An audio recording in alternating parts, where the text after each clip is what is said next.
శ్రీమాత్రే నమః. చేతుకున్న మట్టి గాజులు పాతవైపోతే ఏం చేయాలని చెప్పి చాలా మంది అడుగుతున్నారు.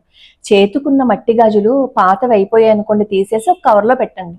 తుక్కు పట్టుకెళ్ళడానికి వాళ్ళు వస్తూ ఉంటారు కదా, వాళ్ళకి ఒక కవర్లో పెట్టేసినవి ఇచ్చేసి కొంచెం జాగ్రత్తనైనా ఎవరు తొక్కకుండా వేయడమో, లేదు అంటే ఎక్కడైనా పక్కనో పెట్టడమో చేయండి అని చెప్పి చెప్పండి. లేదు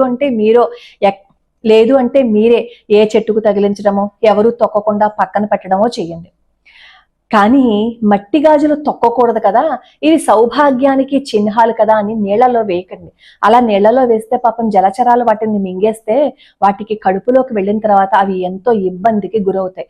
అలా ఒక జీవి ప్రాణానికి ముప్పు తెచ్చిన వాళ్ళం మనం అవుతాం. చేతి నుంచి ఒకసారి వన్స్ తీసేసిన తర్వాత మనం ఎక్కడైనా పెట్టచ్చు, అందులో తప్పేమీ లేదు, ఇబ్బంది అంతకంటా లేదు. అలా మరీ ఎక్కువగా సెంటిమెంట్స్ పెట్టుకోకండి. చేతి నుంచి తీసేసిన తర్వాత అయ్యో ఇది సౌభాగ్యానికి చిహ్నాలు కదా, మనం తీసి ఎక్కడో పెట్టేస్తే ఎలాగా అని మరి విపరీతంగా ఆలోచించకండి. ఎవరు తొక్కకుండా పెట్టండి, ఎందుకంటే గాజులు కదా, గుచ్చుకుంటే వాళ్ళ కాళ్ళకు కూడా ఇబ్బంది అవుతుంది కాబట్టి.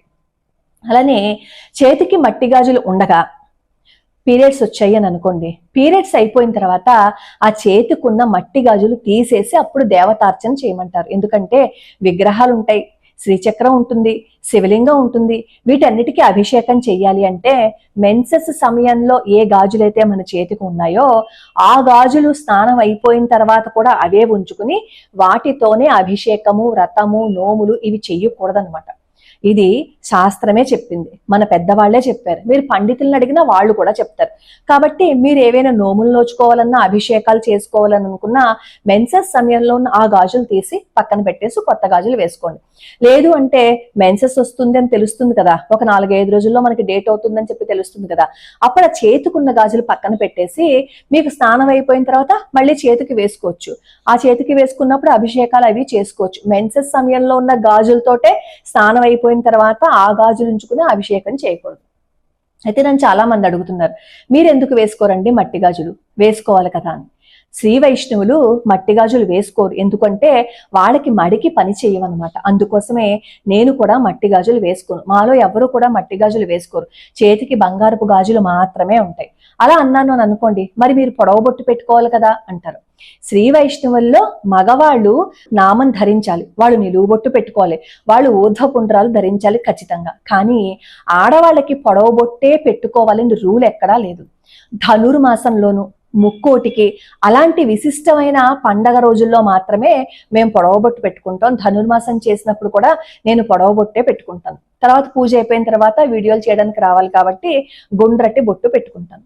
అయినా శ్రీ వైష్ణవుల్లో ఆడపిల్లలు పొడవ బొట్టు పెట్టుకోవాలని రూల్ లేదు, గుండ్రపు బొట్టైనా పెట్టుకోవచ్చు.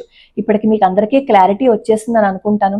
ఈ మాటైనా ఎందుకు చెప్తున్నాను అంటే, నేను చెప్పే వీడియో ఒకటైతే దృష్టి అంతా నా చేతుల మీద, నేను ఏం బొట్టు పెట్టుకున్నాను, నేను ఏం చీర కట్టుకున్నాను, నేను ఎలా ఉన్నాను అని చెప్పి కింద కామెంట్లు పెడుతున్నారు. ఇలా చెప్పడానికి నాకు కూడా మనసుకు రాలేదు, కానీ ఇంకా తప్పక చెప్తున్నాను. అంతమంది అలా కామెంట్లు పెడుతుంటే నేను ఇలా చెప్పవలసి వచ్చింది. ఇంతకుముందు చాలా వీడియోస్లో చెప్పాను, నేను చాలా వీడియోస్లో చెప్పినా అయినా కింద కామెంట్లు పెడుతున్నారు. అసలు వీడియోస్ కోసమే ఒక్కొక్కసారి నేను గాజులు వేసుకునేదాన్ని, ఆ వీడియో అయిపోయిన తర్వాత తీసి పెట్టేయచ్చు కదా అని. కానీ అలా గాజులు వేసుకోవడం వల్ల ఏమవుతుంది అంటే, తీసి పెట్టేటప్పుడు ఇవంతా కోసేసుకుని రక్తం వస్తుంది. అది నేను భరించలేక ఎందుకులే, మనకి లేని దాన్ని మనం ఎందుకు తెచ్చుకొని వేసుకోవాలని చెప్పి వాటిని పక్కన పెట్టేసి ఈ గాజులతోటే నేను కంటిన్యూ అయిపోతున్నాను. దయచేసి అర్థం చేసుకోండి, ఎందుకు వాళ్ళు అలా చేయటం లేదు అనే దానికి ఏదైనా ఒక కారణం ఉంటుంది కదా. దాన్ని మనం సౌమ్యంగా అడిగాము అనుకుంటే బాగుంటుంది. కానీ చాలా ర్యాష్గా ఏదో వాళ్ళని బాధ పెట్టేసి మనం ఆనందం పొందాలి అని అనుకుని కింద కామెంట్లు పెట్టారనుకోండి, అది అంతా కరెక్ట్ కాదు. మీకు అది సబబే అనిపించింది అని అనుకోండి, అది మీ ఇష్టం, దానికి నేనేం చేయలేను.